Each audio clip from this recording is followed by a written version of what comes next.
If you've been feeling bloated or you get frequent headaches, you may need to pay attention to what you're eating and you may need to clean up your diet. So here to help us do that, please welcome naturally savvy nutritionist Andrea Donsky.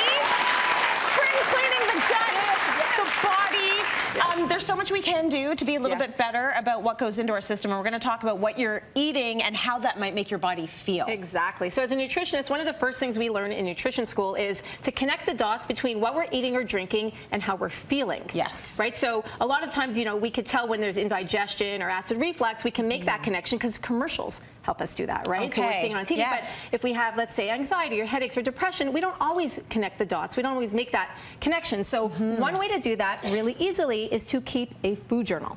Good idea. So you can write down what you're eating or drinking for a couple of weeks. A month is even better, and then look for patterns. That's the key, right? So you might always think, oh, I have a headache today, and then 2 days later, was something that I ate caused it. You can see the patterns by what you're writing down. Okay. Write in a journal, put it on your notes on your phone, or write on a napkin. Whatever works, whatever gets you to write it down is important. We've always heard that that's really important for diets and staying on top of mindful eating, but also just figuring out what ails you. It makes a lot of sense. Yeah, exactly. Okay, now let's talk about this group of products here. What are we looking at? All right, so these are artificial sweeteners. Right. Okay, so artificial sweeteners, for example, sucralose, ACE-K, which is asulfame potassium, aspartame, saccharin, those are examples. Okay. And you can find them in thousands of products.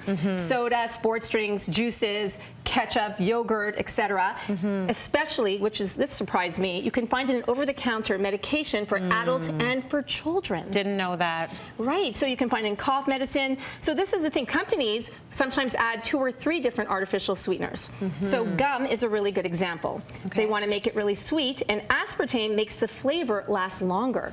So they're coupling the actual artificial sweetener. So again, it's making that connection that let's say you get a headache, a couple days later, could it be that piece of gum that I was chewing? Write it down in your food journal. What kind of gum can you chew then? Do any of them have non-artificial sweeteners? Yes, so one example would be pure gum. That's a great example. Glee gum is another gum. So there are, we call natural gum. So we call it in our house kid gum. That's the gum I like my kids to chew. They obviously sometimes don't chew what I want them to chew, but we call it kid gum. So it's approved for them. Good information. What do we have here? All right, so this is gluten. Yes. Now, a lot of us have already made the connection between what we're eating, gluten, and how we're feeling because gluten-free is so popular. Right. Right? So people are aware of that. So gluten is found, example, in bread, pasta, even luncheon meat, processed meat. I didn't realize that. Yeah, so they have wheat flour in hot dogs, breadcrumbs, as well as certain supplements. So you want to make sure that it says gluten-free on the package. Okay. Something interesting to note is that you can also find gluten in wheat-free products. So if a product is labeled wheat-free, certain grains can be wheat-free, but they're not necessarily gluten-free. For example, like barley and rye. So again, you always want to read the label. You can look for, there's usually a little logo on it that says gluten-free certified. Right. For me, I've been gluten-free for many years. The way it manifested in terms of side effects was digestive. So I used to get gas, bloating.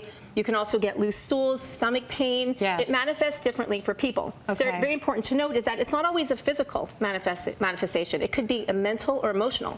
So I know somebody who, when she eats gluten, she gets depressed. I know someone else who gets aggressive. So it really can manifest in different ways. So when you're writing it down in your food journal, don't only write physical symptoms. Make sure you track the emotional and the mental symptoms. This is very interesting. Okay, what group is this? All right, so this is dairy. Dairy. So about 75% of us are lactose intolerant, meaning we can't digest the sugar in dairy. Okay. I'm one of those, so is my daughter. Yes. And then there Do you eat anything? No gluten, no dairy. Is it ice cubes for lunch, Andrea? What's happening? Fruit, exactly. I actually do. That's the great thing. You make a great point, Tracy, is that nowadays there are so many great alternatives. There are. Right? So that people like me can actually eat something other than water. So you can find dairy in products that we know, obviously milk, cheese, yogurt, butter, milk, chocolate. But it's also in products that we may not think about. Who knew? Right. Luncheon meat, they use protein, casein in a lot of these products. So milk powder. They can put it in buns. That's huge. They have milk or in buns. Margarine. Tuna can have casein. Yes, some brands can have casein. Homeopathic remedies have lactose in it. So that's something to note as well as some dark chocolate. How might this make you feel?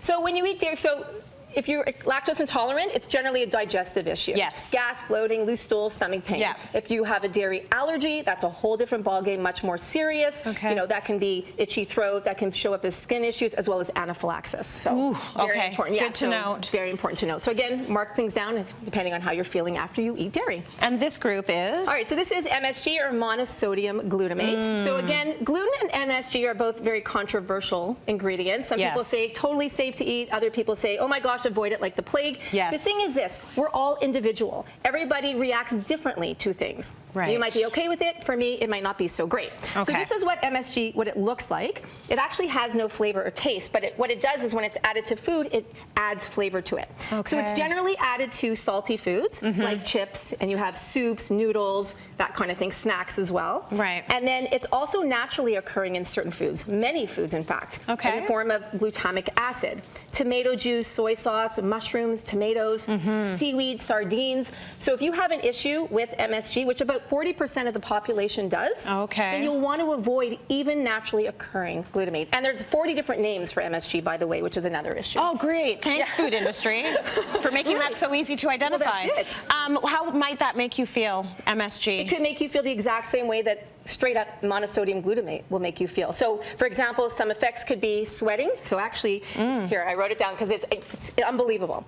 Heart palpitations, chest pain, headaches, face flushing, tingling, numbness, excessive sweating, hot flashes, and the list goes on. Oh my gosh. So again, it can manifest in different ways if you are sensitive or intolerant to MSG. Now this would appear to be stuff that you should be eating, but should you? Okay, so at the end of the day, really, again, like we said, everybody's individual and unique. Yeah. So some people can react to anything. You can react to broccoli. Yep. My business partner, Randy, she developed an allergy to mango in her 30s. So at the end of the day, what's important, listen to your body, write down how you're feeling, and that way you can determine what's good and not good to eat. What an eye-opener. Thank you, Andrea.